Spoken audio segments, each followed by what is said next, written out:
Василий, расскажи про наш индивидуальный подход. Ну вот в этом проекте много мебели. Сейчас у нас пойдет разговор о значит, о гардеробном и о кухонном фасаде. Мы на эту мебель подготовили индивидуально, как именно исполнен дизайн. Тоже с дизайнером мы такие вот фасады подготовили.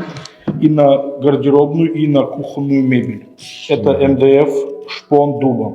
Василий, вот мастер как он? Получается, он смотрит на этот дизайн и по этому дизайну прям как скульптор работает. 100%. Поэтому я очень люблю, когда есть дизайн-проект вот такой подробный. Мы это приближаем в программе, изучаем все вот эти размеры, все углы и непосредственно как там мы это изготавливаем, чтобы вот такой вот потом классный эффект получить. Вот А эти насчет все... цвета?